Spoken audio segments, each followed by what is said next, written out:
je cherche, je le trouve chez Louis.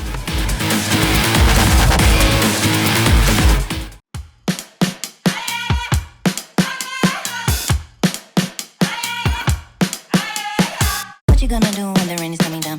Nothing more to do when there's no one else around. Bring it back to the middle, push, take it back to the rhythm. Keep it up and move when the sky is falling down. All you gotta do is to bring it to the ground. Hit it up to your inner move. Stop, start, down. Bonjour et bienvenue sur la chaîne du repère des motards. Nobody can give what you're going through. Aujourd'hui, on se retrouve en Italie, à Rapallo, pour le lancement du nouveau scooter Aprilia, le SR-GT 125. Aprilia a décidé de remettre à sa sauce le concept popularisé par Honda avec le ADV en mixant des éléments d'un scooter et ceux d'une moto tout-terrain. Ce qui différencie de prime abord ce nouveau scooter par rapport au reste de la production, c'est des suspensions au débattement augmenté. À l'avant, vous avez une fourche qui débat sur 122 mm et à l'arrière, c'est un double amortisseur. Elle débat sur 102 mm. C'est un peu plus que la moyenne, pas beaucoup plus, mais à l'avant, c'est largement plus que ce qu'on trouve habituellement sur le marché. Autre caractéristique marquante de ce scooter, c'est bien évidemment un pontet central et un guidon apparent, et une face avant qui reprend le design caractéristique des motos de la marque Aprilia. Il y a également des pneus tout-terrain, 14 pouces à l'avant, 13 pouces à l'arrière, et globalement une selle qui a été, affinée et une garde au sol remontée. La garde au sol est donc de 175 mm, c'est assez pour gober la plupart des trottoirs, et ça reste plus que, donc je le dis encore une fois, le reste de la production. Techniquement, on a droit à donc un tableau de bord LCD qui peut être couplé au système Aprilia Mia qui permet donc de contrôler les appels rentrants et la musique. Il y a également côté gauche un vide-poche qui intègre donc un emplacement pour pouvoir y ranger son téléphone portable et une prise USB. Petite précision, l'emplacement est relativement petit. Les dernières générations de smartphones XXL ne risquent malheureusement pas de tenir à l'intérieur. Côté moteur, le SR-GT dispose d'un monocylindre donc de 125 cm3, c'est un simple arbre, ultra compact. Il est doté d'un système start-stop et officiellement sa consommation est donnée pour 2,5 litres au 100. Ce qui, combiné avec le réservoir de 9 litres, qui est juste sous la selle, devrait lui conférer une autonomie théorique de 350 km, voire un tout petit peu plus. Le tableau de bord est commandable au guidon via un petit joystick et il est ultra complet. On peut faire défiler différentes informations, notamment le niveau de voltage de la batterie. C'est intéressant pour savoir quand s'enclenchera ou non le système start-stop, la consommation moyenne, l'autonomie restante et bien évidemment deux trips partiels. La température extérieure et l'heure. Sous la selle, on trouve un coffre de 25 litres. La forme est un peu biscornue malheureusement, mais on peut y loger un jet et si vous avez une petite tête et que votre casque n'est pas trop volumineux, on peut y loger donc un casque intégral. Et malgré le fait qu'elle ne soit pas montée sur vérin, Aprilia a trouvé le moyen d'intégrer dans la charnière un système qui permet de quasiment le bloquer dans la position qu'on veut, sauf presque au plus bas, où là, malheureusement, le poids de la selle fait que ça se referme automatiquement. Mais voilà, pas besoin de vérin, la selle tient toute seule. Et enfin, dernière petite précision technique, la vitesse maxi de ce scooter a été bridée à 99 km/h. Aprilia précise bien évidemment que ces 99 km/h sont une valeur GPS, donc le compteur devrait afficher aux alentours de 105-106 km/h pour des raisons de cycle d'homologation, ce qui a dû logiquement permettre de rabaisser les valeurs officielles de rejet de CO2 et de consommation. C'est tout pour la technique et le design, on se retrouve tout de suite pour l'essai en dynamique. Alors qu'est-ce qu'il en ressort ? Premièrement que l'appellation SR évoque toujours des scooters à vocation plutôt sportive chez Aprilia. C'est le cas ici.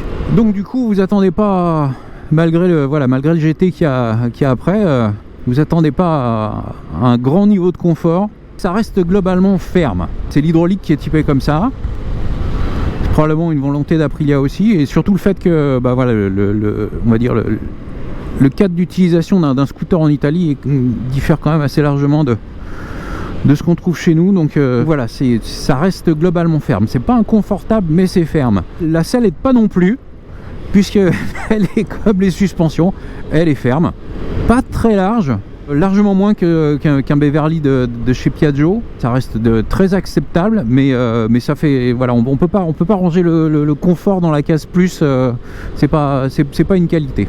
Et donc à l'arrêt, comme tout a été relevé, moi et mon 1m70, si on dérange pas, je me retrouve sur pas la pointe des pieds, mais on va dire la plante des pieds. Les grands seront contents, mais finalement pas tant que ça non plus.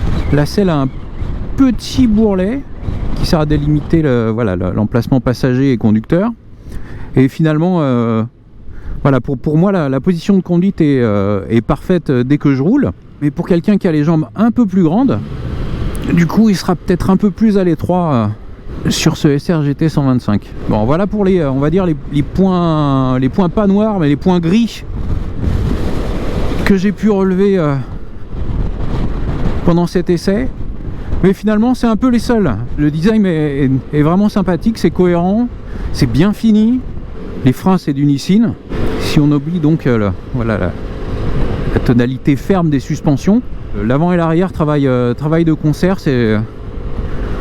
L'avant est vraiment bien sur les gros chocs parce qu'effectivement, ça talonne jamais, quasiment jamais. Les freins sont irréprochables. Pas d'ABS sur ce modèle, mais c'est c'est un freinage combiné. Mais c'est très efficace. Il y a un bon mordant, bon feedback, de la puissance à revendre. Le tableau de bord aussi est vraiment très bien. Plein d'infos, très lisible même en plein soleil. Et donc voilà, en milieu urbain, les points positifs très étroits, très maniable. Pas trop maniable, mais bon, ça reste un scooter grande roue. Le grand guidon donne un petit regain de maniabilité, de vivacité. C'est un scooter qui s'apprivoise très vite. Après, comme tous les 125 4 temps, ça manque un peu de pêche à bas régime. Les relances sont pas méga velues. Le haut du corps est très bien protégé à haute vitesse. La bulle est efficace, sachant qu'il y a même un modèle en option qui est encore plus imposant, qui est un peu plus large aussi, qui permet de dévier plus l'air des mains.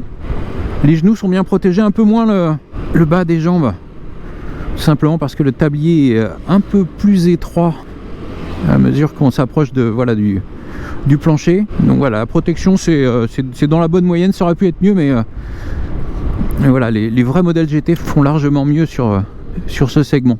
Le monocylindre simple arbre Aprilia est remarquablement sobre. Globalement, c'est un très bon produit. Aprilia a voulu avec ce SR GT faire un produit, on va dire, un peu plus passionnel, avec un peu plus de personnalité qu'un scooter classique. D'où une protection en léger retrait, d'où un confort peut-être un peu ferme, mais au profit d'un comportement un peu plus sportif. Mention spéciale au cadre d'ailleurs qui est vraiment très rigide et qui offre vraiment un excellent guidage du train avant. J'étais assez surpris. Bon, ça reste un 125 bien évidemment, mais quand on décide de s'amuser sur une route qui tournicote, il y a moyen de se faire plaisir, c'est pas un saucisson. On est dans la bonne moyenne des scooters grande roue. Et ce qui me plaît aussi, c'est que voilà, Aprilia prend un petit risque quand même en sortant des sentiers battus. Ce qu'il faut en retenir principalement sur les points positifs, c'est vraiment le design et la finition qui sont vraiment très réussis, je trouve. Dans tous les domaines, c'est un scooter qui vaut 7,5 sur 10. Nous voilà de retour à Apalo. Que peut-on dire en synthèse de l'essai routier de cet Aprilia SR GT 125 ? Premièrement, côté tenue de route, le compromis confort, maniabilité, stabilité est plutôt bon. Comme la plupart des scooters sportifs, ça reste typé très ferme, que ce soit côté suspension ou selle. Mais grosso modo, voilà, c'est beaucoup mieux qu'un X-Max Yamaha 125 notamment. Que le moteur est très sobre. On aurait aimé peut-être un peu plus de patates au moment du démarrage, un moteur qui soit un peu plus réactif dans les régimes transitoires, entre 30 et 50 km/h. Mais voilà, grosso modo, les performances sont là. Et surtout, donc, le moteur est ultra sobre. Après avoir vérifié une dernière fois sur le tableau de bord la consommation moyenne, on était en dessous de la consommation officielle. Et donc, l'autonomie totale devrait potentiellement pouvoir dépasser les 400 km. Voilà, donc ça, c'est un point très positif. Les freins sont excellents.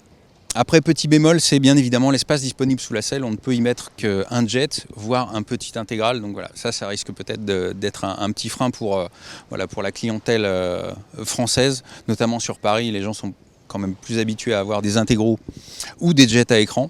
Et le dernier petit point qui risque de poser problème, c'est donc voilà, une hauteur de selle un peu plus importante que les autres, de par sa garde-sol relevée qui devrait lui faciliter l'activité de gobe-trottoir. Et le bridage à 99 km/h. Je ne sais pas si ce sera un point noir pour la plupart des commuteurs français, mais en tout cas voilà, Aprilia l'a annoncé officiellement, vous devriez manquer un peu plus de vitesse de pointe par rapport aux références de la catégorie.